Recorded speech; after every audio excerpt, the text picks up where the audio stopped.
had a dream. Right, so Achashverosh could not fall asleep. He kept dreaming that Haman is coming to kill him. And he was sure he was poisoned. And they told him, no, Haman ate the same food as you. But he still wasn't convinced. Like, why was he feeling so weird?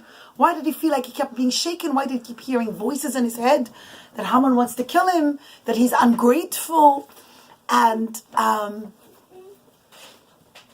Achashverosh thinks, can't be that someone tried to poison me. Can you imagine the kind of reward one would get for saving the king's life?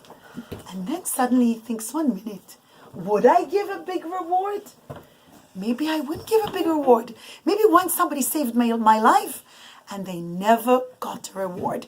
And with that, he asks for the Book of Chronicles. The Book of Chronicles was a book that stated in it all the debts of the king, like good deeds people did for the king, and how what he repaid them, and then it was marked off. And darling, you want to try and go quickly through the story, okay? So comments at the end. So go on quick. What? Achashverosh was pretty angry that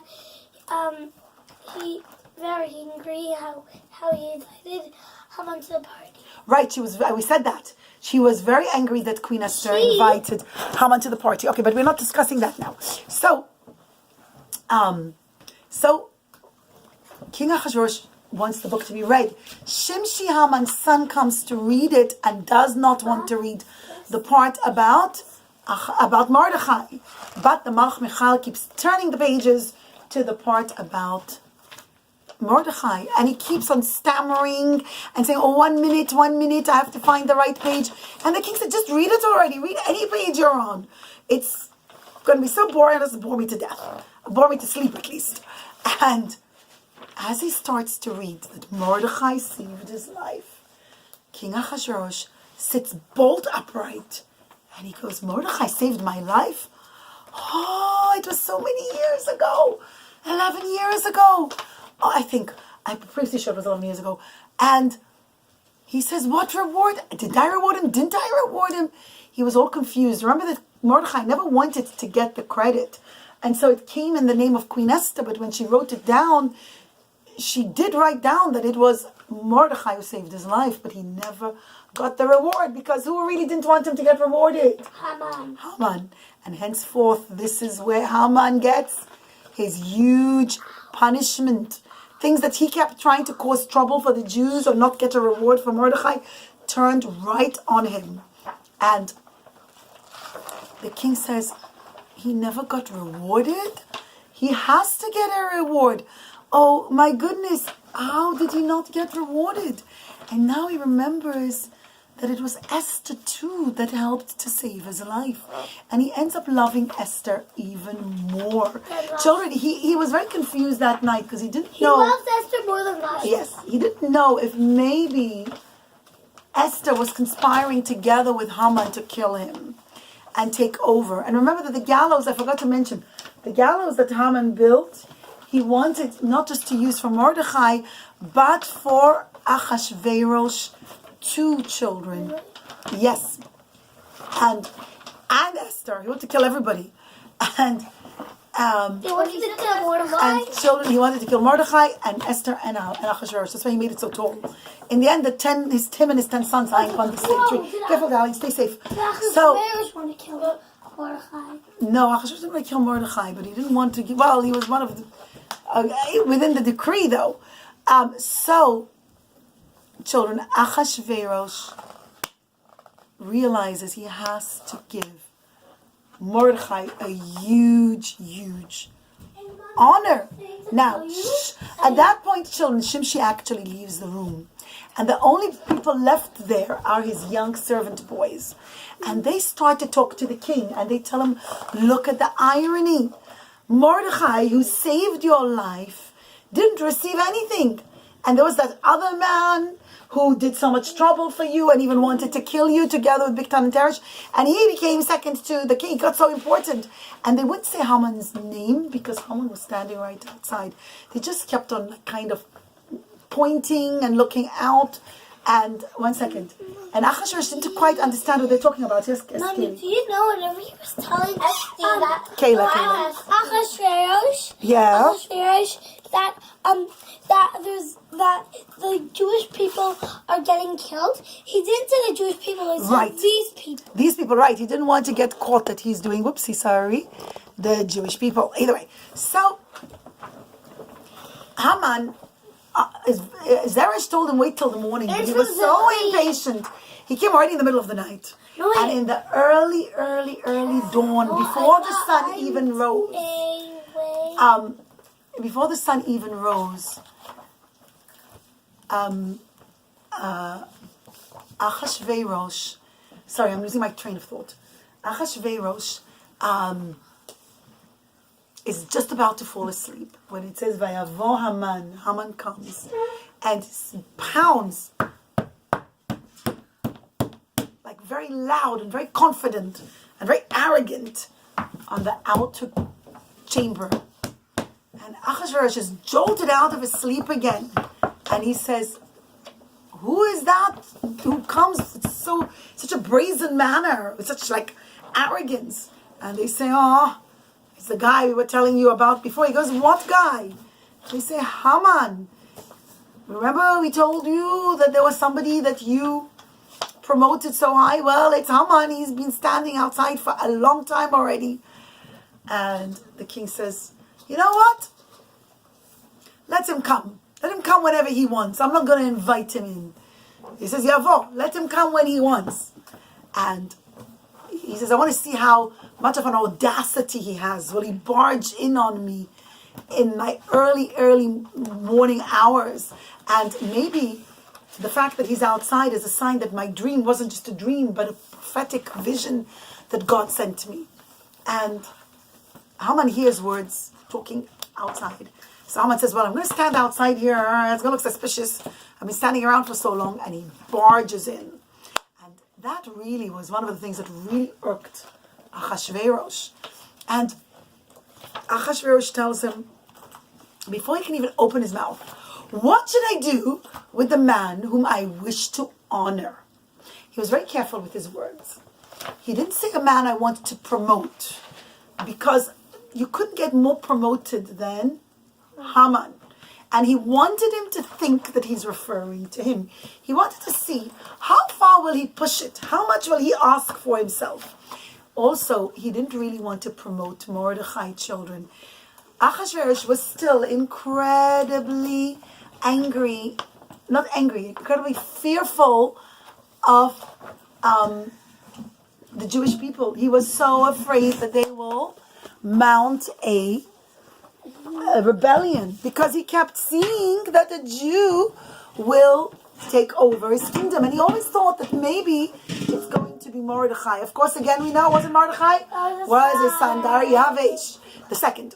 And Achashverosh, so he says, not promotion, I just want to honor. And Haman thinks in his heart, who's he going to want to honor more than me? Whoa, me, I'm the greatest. I'm the greatest. And Achashverosh, sorry kids, I keep losing my train of thought. And Haman thinks, who does he want to honor more than me?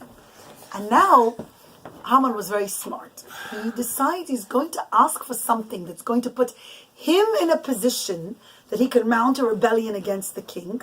Or if it's not him, whoever it is only going to have a very brief, short promotion, like a promotion, honor. That's not going to last for a long time. So children, what Haman asks for, and I'll try to finish the story very quickly. What Haman asks for was to get, to take the king's coronation horse, his coronation clothes, to be dressed by the most important man in the country, to be put on the horse, and with the king wore on the day he wore his crown. And he wanted to see how will the king respond if he says the crown. Because Haman realized if he's on a horse with the crown, the same clothes the king wore on his day of his coronation, everyone's going to think that he's the king.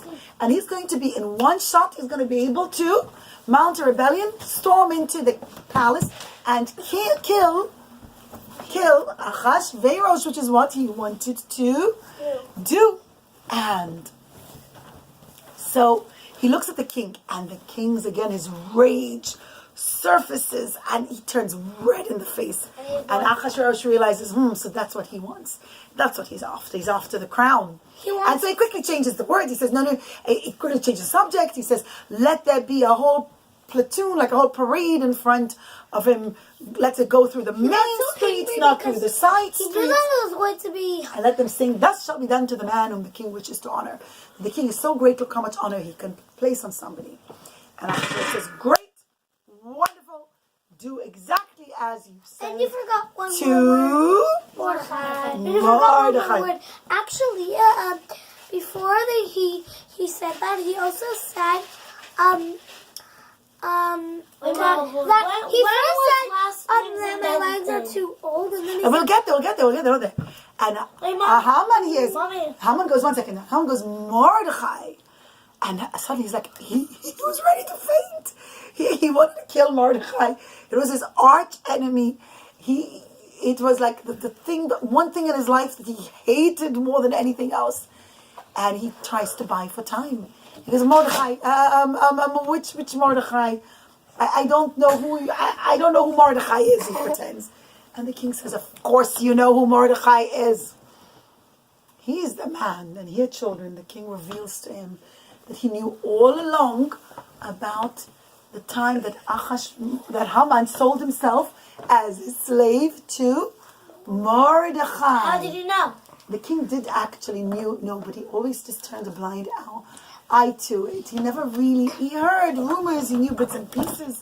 And Achashverosh says to him, you know exactly which Mordechai, the one to whom you sold yourself as a slave when you squandered all my money, the one who sits at the king's gate, the one who saved my life from Bigtan and Teresh's plot, the one you tried to pardon Bigtan and Teresh. He revealed to me that they really wanted to kill me. And Haman starts to try and buy time.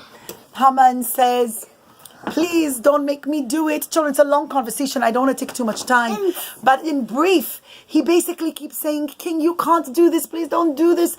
Let somebody else do it. He's a poor man. Give him lots of money. And everything he keeps saying, the king says, okay, we'll give him lots of money also. He says, no, let my sons run in front of his horse. And he said, they can sing. And he says, okay, good, do that too.